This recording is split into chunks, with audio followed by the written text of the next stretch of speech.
Afternoon, welcome back to Tier 3. I missed you last week. I hope we're well. Kel's boiled Tier 3, you get the kettle on.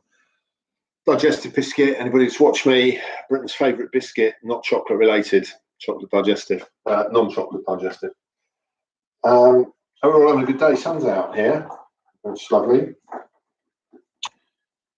And it was International Women's Day yesterday, but I'm going to do a bit of celebrating myself today. That's what I thought I'd do. And I've got a question. So hopefully you'll answer my question today. But my question is, in feet and inches, what is the height of the tallest woman that's ever lived? And I'm going here for the confirmed Guinness Book of Records, because there is one higher, but the tallest woman that has ever lived. Feet and inches, if anybody's there. Where's everybody going? Tallest woman that's ever lived. Have a guess. You get a bonus point if you know a name. 7'11". It's not bad. It's not a bad guess, Clara. So, a little tip there for anybody. So what I did for this little session today is I'm just going to talk about some famous women that we should all know. And I've got to be honest, I didn't know these women. I had to do some research. So there is one group of these people who I did know, in fairness. Yes, that is correct, Clara. She is Chinese. So that's good. So you're quite close, and you've got the country right as well. So worth a bonus point. So I did a bit of research, and I've just got a few. So I've got some women who are famous for some inventions, things that they've introduced to the world, and just also some women who I kind of feel that should be celebrated for things that they've done, and maybe changed, change people's thinking, change the way we kind of live a little bit.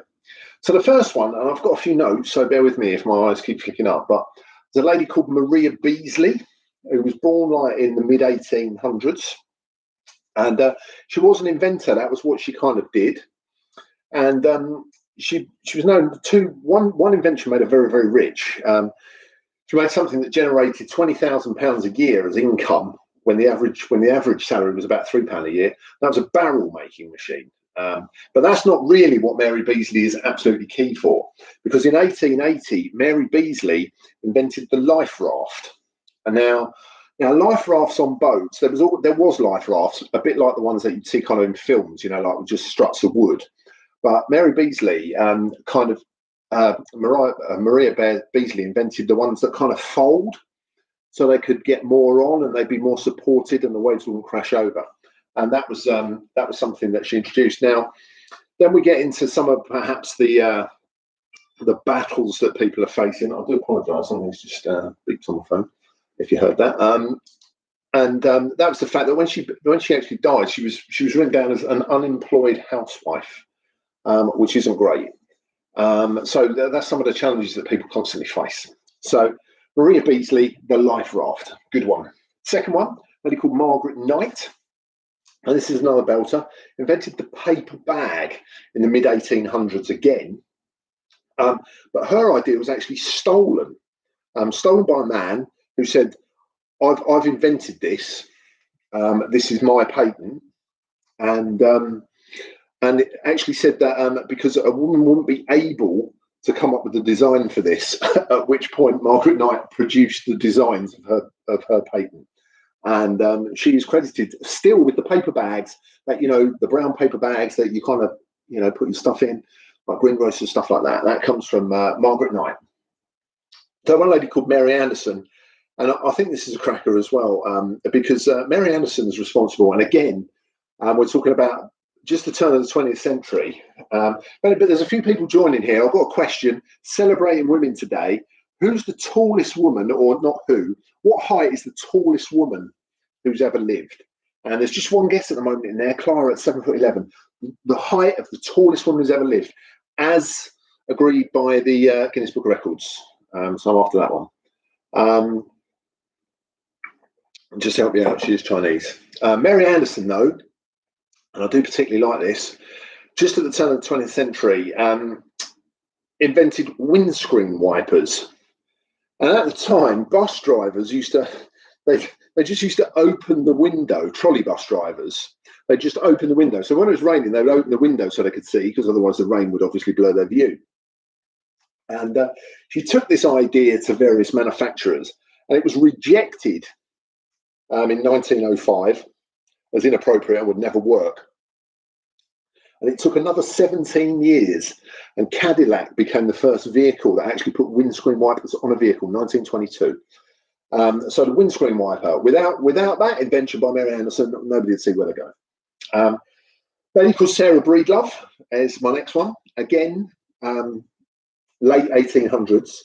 But in the US at this time, there was a lot of problems with poverty, African Americans living in not the great areas of the US. And she was aware that there was a lot of hair problems. People were losing their hair because of inappropriate diets and stuff like that. And she invented hair products, specifically for the African American market. Madam Walker, and I believe they still sell. And that was her invention, which kind of was almost like a health product as well. A few more. I've got a lady called Grace Hopper. Some people have heard this one. I think when I read this, I think I'd heard of this. This lady was a code, and she worked in code, and she did something about compiling. And again, this is early 1900s. But what she got computers to do was like effectively talk to each other and not just deal with numbers. So she was kind of the entry level at operating systems, and got people to look at computers in a slightly different way there. The next one, if anybody's like an old movie lover, you may have heard of this person called Hedy Lamarr, who's a famous actor at the time. Again, born in 1914, so we're coming up a little bit now. But she was also an inventor and interested in science. And she invented something that essentially blocked frequencies, radio waves. Now, she patented that in 1942, but it took until the 60s before it was used. It was actually used to block torpedoes. So her invention would block the codes and the transmitting on torpedoes so they could veer them off into different directions. That's Hedy Lamarr. And that technology is still used today in things like GPS, Bluetooth, and Wi-Fi. So Hedy Lamarr, oft known for acting, actually is enabling us to work as we are at the moment. Next one, a lady called Stephanie Kwolek. Don't know if I got that pronunciation right, but this is a great one because this is about you don't ever fail. She's a scientist doing an experiment with a liquid that should kind of maintain its liquid state. But they kind of did this experimentation and it hardened. Now, a lot of people walked away and went, this has failed because the liquid has hardened. But Stephanie Kwolek actually said, well, hang on a minute, this looks like it's hardened beyond compare, 5 times harder than steel. And in fact, what she took from that was she invented Kevlar, which bulletproof vests, amongst other things, have come from. Next one, Elizabeth Maggie. Now, there's a whole host of people who are kind of celebrated, things like that, but she actually invented Monopoly. Now, this is sometimes credited to a man, but she invented a game called the Landlord game, which was to talk about the rise of capitalism. And she invented that in 1904, and that's when she patented it.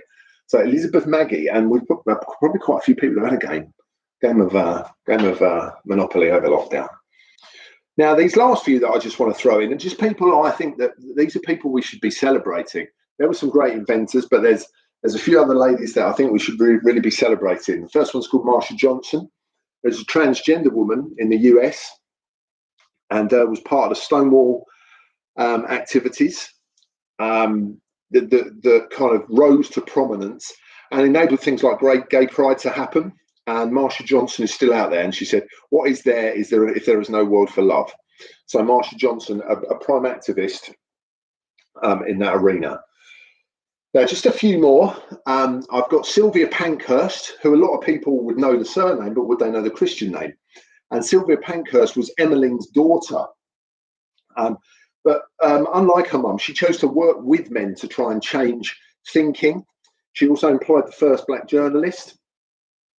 She was also involved with the Women's Peace Party. She worked a lot in Ethiopia, suffragette movements, and she was given a state funeral in Ethiopia when she passed. A lady called Anne McLaren. This is early 20th century. But she was involved in genetics, and she got a litter of mice to grow outside of the womb, and that kind of technology led to IVF treatment being made available. Now, my last two people that we should celebrate, Yusra Mardini, who Syrian. She's actually sometimes known because she competed in the Rio Olympics as a swimmer. And yes, she was a pretty strong swimmer, because as she tried to escape from war-torn Syria, what happened to Yusra was the boat engine failed. She got out of the boat and swam whilst pushing and dragging the boat to the shores of Greece. She wasn't a medal winner, but she certainly achieved a lot more by saving those people. And my last one, a lot of people will know that I'm interested in theatre and stuff like that. And a little while ago, I was involved in a show called Made in Dagenham. And there's five women: Rose Boland, Eileen Pullen, Vera Syme, Gwen Davis, and Sheila Douglas. And they worked at the Ford factory in Dagenham. And they were not classed as skilled workers. And they kind of sewed the seats on Ford cars. And that was often a job that women would do. They do the machinery for the seats, the leather, and that was not classed as skilled work.